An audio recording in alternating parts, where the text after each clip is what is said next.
L'élixir, écrit et conté par Rafadan. Il était une fois une très vieille sorcière, ridée jusqu'aux os. Elle vivait avec son chat noir dans une forêt qui s'appelait la forêt du fond des âges.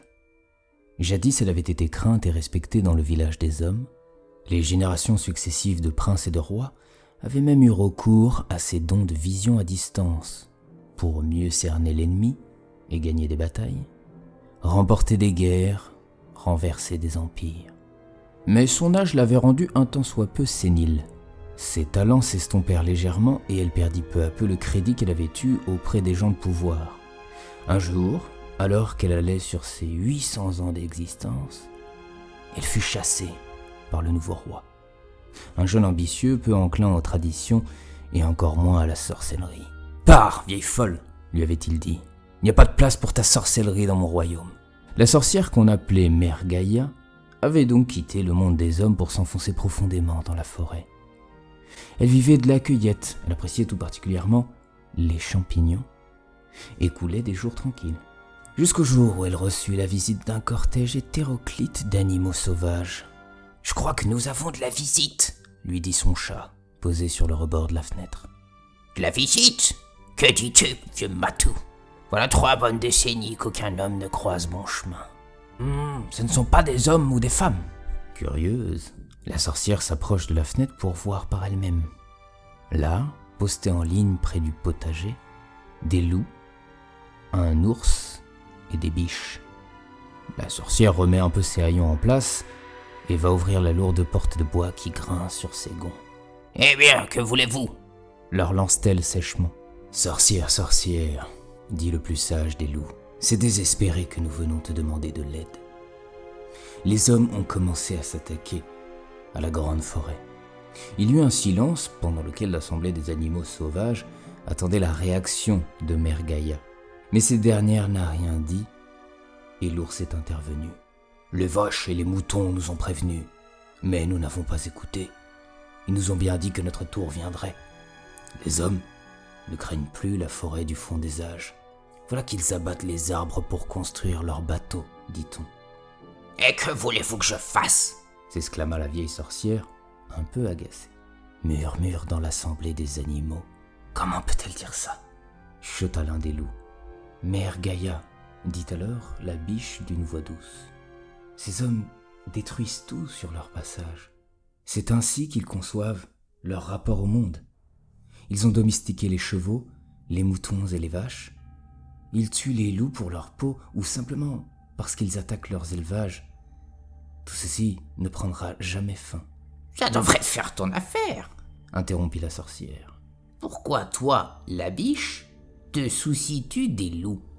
Dis-moi si je me trompe, mais les loups ne mangent-ils pas tes petits ?»« Bien sûr, Mère Gaïa, poursuivit la biche sans se laisser désarçonner.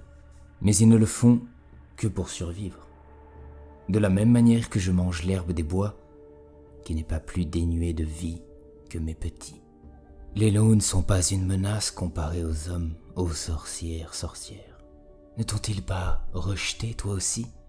Et ne vont-ils pas en finir avec cette forêt qui est aussi la tienne ? » ?»« Mais que voulez-vous que j'y fasse ? Aller à la cour du roi, là où ils m'ont expulsé il y a fort longtemps, et dire qu'ils arrêtent toute activité d'exploitation et mauvais traitement à votre égard, que c'est merveilleux d'être en harmonie avec la nature. Vous ne connaissez pas les hommes. Ils me riront au nez, puis ils m'enverront à la potence. » Nouveau silence, nouvelle attente insoutenable parmi les animaux.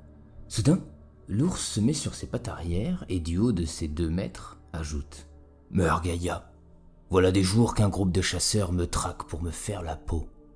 J'ai dû m'enfoncer profondément dans la forêt et j'ai trouvé refuge ici. Je t'en prie, ô sorcière, toi seul peux freiner le fléau humain. »« Oui, bon, assez, » dit la sorcière comme si leur doléance venait écorcher ses oreilles. « Si je comprends bien, l'homme est devenu incontrôlable, n'est-ce pas ?»« C'est cela !» s'exclamèrent plusieurs animaux. « Il est devenu sans foi ni loi. C'est cela, dit le vieux loup. Et il menace maintenant de raser la forêt. Exactement, dit la reine des fans. C'est embêtant. Vous savez, j'ai côtoyé longtemps les hommes. Et tous ces siècles passés à leur côté m'ont appris tant de choses sur la nature humaine. Ils sont capables d'empathie. Ils sont aussi capables d'une formidable intelligence pour trouver des remèdes à leurs problèmes. Non, ils ne sont pas ainsi, intervint un jeune loup, scandalisé par le propos de la sorcière. Ne voyez-vous pas qu'ils n'ont que faire du monde animal ou végétal, qu'ils tuent ou exploitent tout, jusqu'à ce qu'il n'en reste plus rien, du style en mourir eux-mêmes? La sorcière observa le loup avec de grands yeux. Des yeux noirs où l'on décernait mal l'iris et la sclère. Le jeune loup baissa le regard, mais ajouta ce qui lui restait sur le cœur. Vous savez que l'homme n'arrêtera pas par lui-même d'exploiter et de soumettre le monde. Vous aussi seriez-vous devenu aveugle, mère sorcière? Les plus vieux furent outrés par l'affront du jeune loup. La sorcière se redressa, piquée dans son orgueil. Sa peau se mit à noircir, ses jambes et ses bras s'allongèrent, tandis qu'une brume opaque l'entourait. « Oh oh !» dit son chat noir avant d'aller se terrer sous un meuble. Les animaux sauvages reculèrent tous. Les bébés fans vinrent se loger dans les pattes de leur mère, tout comme les louveteaux. Même l'ours, d'ordinaire si imposant, ne paraissait pas plus viril qu'un lapin. Lapins qui observaient la scène depuis leur terrier. Quant aux oiseaux, ils enfonçaient leur cou dans leur plumage et se gardèrent bien de quitter la sécurité du nid. La sorcière, en voyant la peur dans les yeux des animaux, eut un haut-le-cœur. Elle réfréna sa colère et redescendit pour reprendre sa forme humaine. Aucun être vivant n'osait plus parler. Seul le vent levait la voix. On l'entendait dans les branches. Il passa au sol entre les mousses et les bois morts, puis remonta le long de la sorcière en un murmure indéchiffrable pour le commun des mortels. Après un long silence, la sorcière déclara « Bien, qu'il en soit ainsi. Je vais laisser aux hommes une chance de se racheter, car il y a parmi eux des enfants innocents et des paysans asservis. Ceux-là n'y sont pour pas grand-chose à votre sort. J'irai dès demain à la cour du roi. Revenez dans 2 jours, et je vous dirai ce qu'il en est. Avant de partir, j'aurai besoin de 2 volontaires. Je pars au petit matin. » Et sans attendre de réponse, la sorcière s'enferma chez elle. Le lendemain à l'aube, la sorcière partit avec le vieux loup et la reine des fans, tous 2 volontaires. Ils allèrent à la lisière de la forêt et virent des milliers de troncs amoncelés les uns sur les autres. Au loin, des chevaux, l'échine courbée, attelés à un imposant chargement de bois. La sorcière pouvait sentir leur souffrance. Elle inspira profondément et commença sa métamorphose. Peu à peu, ses traits se raffermirent et ses muscles devinrent secs. Elle prit l'apparence d'un émissaire chinois, noblement vêtu. Elle se retourna brusquement et tendit ses 2 mains vers le loup et la biche. Elle les changea en homme. « Qu'as-tu fait ?» dit le vieux loup. « Taisez-vous, faites-moi confiance. Pas un mot pendant notre entrevue avec le roi, d'accord ?» La délégation chinoise se mit donc en marche. Sur le pont, il y avait foule pour entrer dans la ville. Des commerçants de la région étaient venus se joindre au marché. Fruits, légumes, têtes de bétail et objets d'artisanat attendaient de pouvoir entrer. « Laissez passer !» s'écria l'émissaire chinois. En entendant l'accent étranger, les paysans et commerçants s'écartèrent. Les 5 soldats qui gardaient l'entrée virent la foule s'écarter et au bout, 3 Chinois. D'un pas décidé, la sorcière alla jusqu'à eux. Le loup et la biche, malgré leur apparence humaine, hésitèrent. Mais ils jouèrent le jeu et suivirent l'émissaire. « Qui êtes-vous » lança le capitaine. « Et que voulez-vous » ? Est-ce ainsi que vous recevez un éminent messager dans vos régions ? Le garde ne sut quoi répondre face à l'aplomb de l'émissaire. Il allait dire quelque chose par orgueil, mais l'émissaire ajouta tout de go. « Faites savoir au roi sans plus attendre que l'empereur de Chine a un message de la plus haute importance à lui faire passer. » Le capitaine envoya un de ses hommes. Dans la plus haute tour du château royal, le jeune roi prenait son bain du matin. Il affichait un sourire aussi niais qu'arrogant, et il baladait ses yeux le long des courbes de ses servantes, deux jeunes filles qu'il avait rapportées de ses conquêtes belliqueuses contre les Anglais. « Mon roi », dit son premier conseiller sur le pas de la porte. « Quoi encore ? Ne vois-tu pas que je suis affairé ? » ?»« Mon roi, j'insiste. Il y a en bas une délégation chinoise qui requiert votre attention. » Le jeune roi fronça les sourcils et détourna légèrement la tête. Il se tourna tout à fait et se mit debout dans la baignoire. « Les Chinois ?» s'exclama le roi. « Que viennent faire les Chinois dans mon royaume ? Qui les a autorisés à entrer ? » Je ne sais pas, mon roi, mais ils sont simplement porteurs d'un message de la plus haute importance. « Ah ! J'y vais ! Mieux vaut pour eux que ce message justifie mon royal désagrément. » Et sur ces mots, il se fit sécher et vêtir. 10 minutes plus tard, le voilà assis sur son trône, le buste bien droit et les mains sur les accoudoirs. « Faites-les entrer !» ordonna-t-il. À peine la porte ouverte, l'émissaire chinois s'engouffra dans la salle les bras écartés, suivi de ses deux assistants. « Oh mon bon roi !»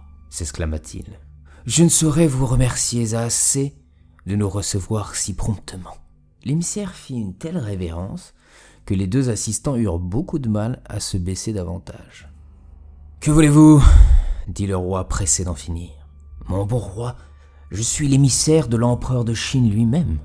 J'ai pour mission d'avertir le roi et ses bonnes gens d'un grand péril qui s'est abattu sur nos régions et qui arrivera jusqu'ici par la route de la soie. Je veux parler de la peste, monseigneur. »« La peste ?» s'exclama le roi. « La peste a disparu il y a fort longtemps. Elle est de retour, noble seigneur. Elle frappe les femmes, les enfants et les hommes d'un mal terrible. Seuls quelques-uns y survivent, et encore, cela apporte de terribles stigmates. As-tu des preuves, émissaire ? » ?»« Oui, mon bon roi. » Et sur ces mots, l'émissaire retroussa la manche de l'un de ses assistants pour faire apparaître d'immondes bubons. Le roi et les soldats eurent un mouvement de recul. « Rassurez-vous, seigneur, mon assistant n'est plus contagieux. Il a survécu grâce au traitement exceptionnel de la cour de l'empereur. Et parce qu'il est dans la pleine force de l'âge. » « Et si cet homme a guéri, pourquoi nous en inquiéter ? » ?»« Monseigneur, la plupart des malades meurent. Seuls 2 sur 10 survivent. »« Eh bien, les plus forts survivront, » dit le roi comme pour expédier le débat. « Ce n'est pas le pire, ô noble et perspicace roi de France. » Le roi allait expédier la délégation, mais intrigué, il attendit. « Celles et ceux qui survivent, » ajouta l'émissaire, « sont incapables de procréer, monseigneur, ce qui veut dire que l'espèce humaine ne peut plus se reproduire. Cette peste aura donc raison de tout votre royaume si vous ne vous en préoccupez pas maintenant. » Le roi se mit à réfléchir, ce qui était rare. « Et que suggérez-vous, émissaire ?»« Il faut confiner toute la ville, monseigneur. »« Quoi ? Que dites-vous ?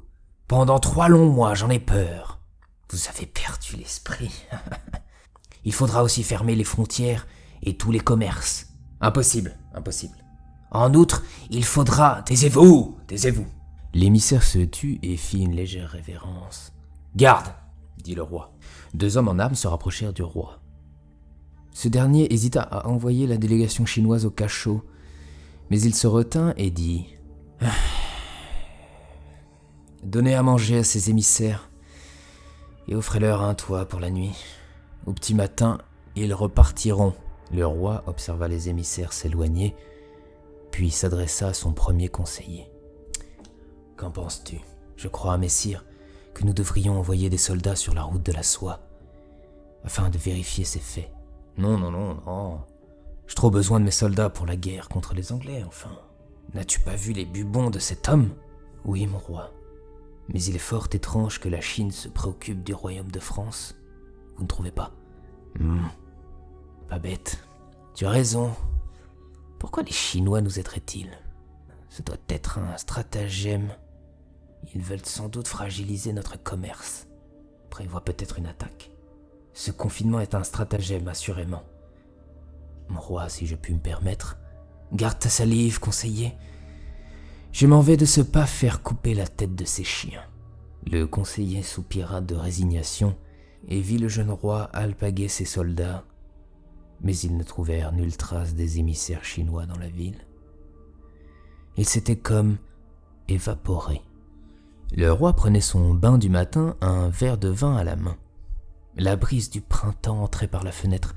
Les murs de pierre étaient recouverts de tapisseries si précieuses que leur vente aurait suffi à nourrir toute la ville pendant 1 an.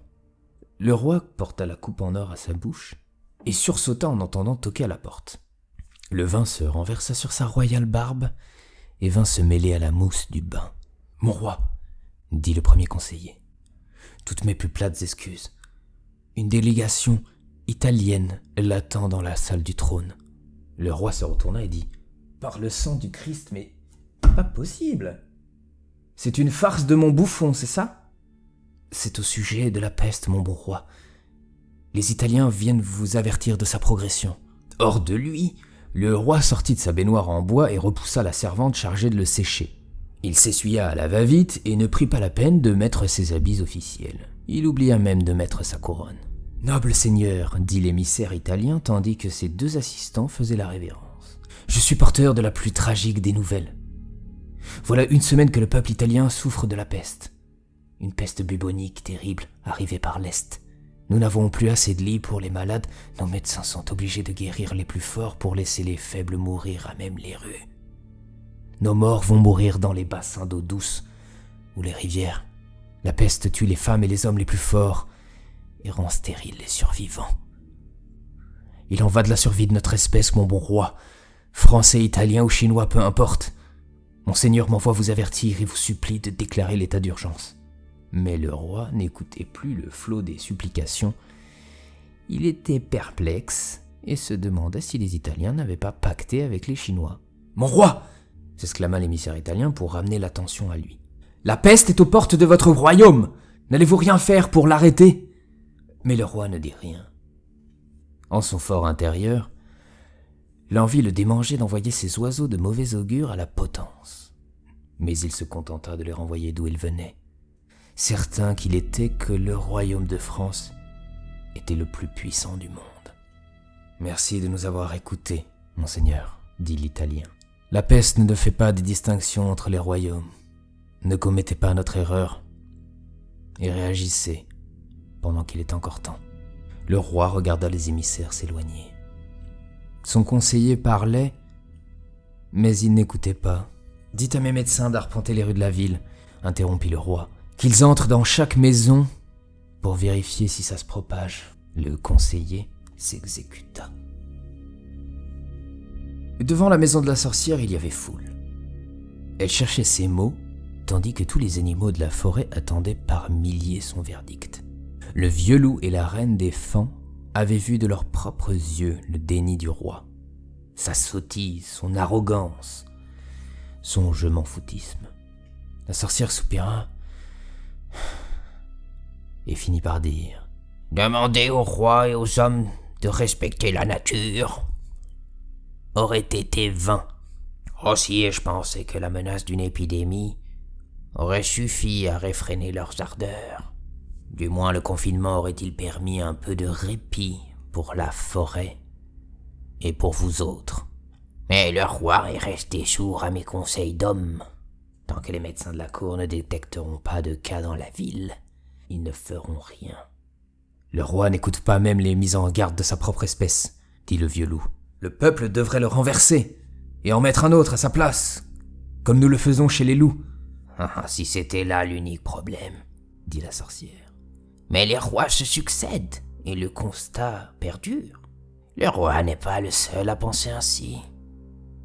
C'est l'humanité tout entière qui veut tout écraser pour son profit. L'humanité ne comprend que la loi du plus fort. Et seule une force supérieure pourra la remettre à sa place. » La sorcière regarda le loup dans le fond des yeux et elle ajouta « Revenez demain à l'aube. Je vous donnerai un élixir. » Une vive émotion gagna la faune. La sorcière s'éloigna, un panier en main, et les animaux se dispersèrent. Cette nuit-là, sur la table en bois, la sorcière dispose les champignons et les lichens qu'elle a ramassés dans le cœur de la forêt. Parmi eux, des cadavres de fourmis et d'abeilles dont le crâne a été transpercé par un champignon entomopathogène. Sentant le regard insistant du chat noir sur elle, la sorcière s'exclama. « Ne me regarde pas ainsi, je ne le fais pas de bon cœur. Mais nulle espèce ne peut prendre l'ascendant sur toutes les autres. » Et sur ces mots, le vent vient faire trembler les murs de la maisonnette. La porte se met à trembler sur ses gonds et une lumière verte apparaît sur le seuil, irradiant la pièce par les interstices. Dans la cheminée, un chaudron imposant est posé à même le feu. L'eau entre en ébullition et la sorcière entame ses incantations tout en déversant les champignons à l'intérieur. Ses yeux sont noirs comme le vide spatial. Une fumée verdâtre enveloppe son corps et se propage au chaudron. Son chat noir est tapi sous la commode. Il plisse les yeux et se garde bien d'émettre le moindre son. Il sait que l'heure est venue. Aux premières lueurs du jour, la sorcière attendit sur le petit banc en bois attenant à la maisonnette. Le chaudron était là. Des bulles remontaient encore à la surface. Le liquide ressemblait à une nébuleuse. « Cet élixir semble toxique, » dit la reine des Fans, qui fut la première. « Pas pour vous, ma chère, pas pour vous. » Un à un, les animaux sauvages vinrent boire une louche de l'élixir. Puis la sorcière déclara. « Maintenant, allez transmettre ça aux chiens, aux moutons, aux vaches et aux autres. » Les animaux sauvages s'en allèrent contaminer les animaux domestiques, dans les champs, les jardins et quelques rues de la ville. Certains loups y laissèrent leur vie, tués par la furie des hommes. Une fillette se jouait dans le pré. Son chien courait çà et là pour regrouper les moutons. La sorcière observait derrière un fourré, à la lisière de la forêt. Des larmes venaient mourir dans les rigoles formées par ses rides. Soudain, on entendit un petit cri de détresse. La fillette accourut pour prendre le petit mouton qui s'était coincé les pattes dans la boue. Elle le porta à sa mère qui était affairée à cuisiner, tandis que le chat lui tournait autour tout en frottant sa queue contre ses jambes. « Maman, maman, je peux le nettoyer dans la baignoire, s'il te plaît, s'il te plaît !» Sa mère refusa et s'ensuivit une dispute. Au loin, le père caressait son cheval de trait, non loin des cochons. En somme, une journée tout à fait normale dans la vie de cette famille paysanne. Mais on vit bientôt le père tousser à en cracher du sang, tandis que des bubons immondes apparurent au creux de la jambe de sa fille. Le mal se répandit un peu partout en même temps. Mais les médecins furent débordés et le roi déclara le confinement. Mais le peu de soldats qui n'étaient pas partis en guerre furent durement touchés par la peste, et il fut bientôt impossible d'imposer le moindre couvre-feu. « Mon roi, dit le conseiller au visage fort pâle, il vous faut partir. » Le conseiller toussa, et le roi essuya quelques gouttes de postillon et de sang sur son visage, puis ordonna aux 2 gardes qui n'étaient pas encore alités de préparer son cheval. Il fit ses bagages, enfila une tenue ordinaire pour passer inaperçu, puis gagna l'écurie par un passage secret du château. Là, un écuyer l'attendait. Il ne l'avait jamais vu, mais ses traits lui étaient familiers. Il monta en selle et crut reconnaître l'émissaire italien à la faveur de la torche qu'on lui tendit. « Qui êtes-vous » dit le roi. « Messire » interrompit un soldat. « Il vous faut partir au plus vite. Le peuple est en colère et menace de prendre le château. Partez !» Le roi jeta un dernier regard à l'écuyer et il eut un mouvement de recul en voyant ses traits morbides. Il donna de violents coups de talon à son cheval et on vit le roi remonter par l'allée pavée en direction de la sortie de la ville. L'écuyer alla jusqu'à la porte de l'écurie pour le voir s'éloigner. Et dans les toutes dernières lueurs du soir, il lança sa sentence au vent. L'homme exploite la terre pendant toute une vie. La terre mange l'homme et n'en fait qu'une bouchée. Et tandis que le roi chevauchait à toute allure dans la plaine, des bubons proliférèrent sur son visage juvénile. Il fit 1 kilomètre de plus, puis il tomba de son cheval. sous le poids de la mort.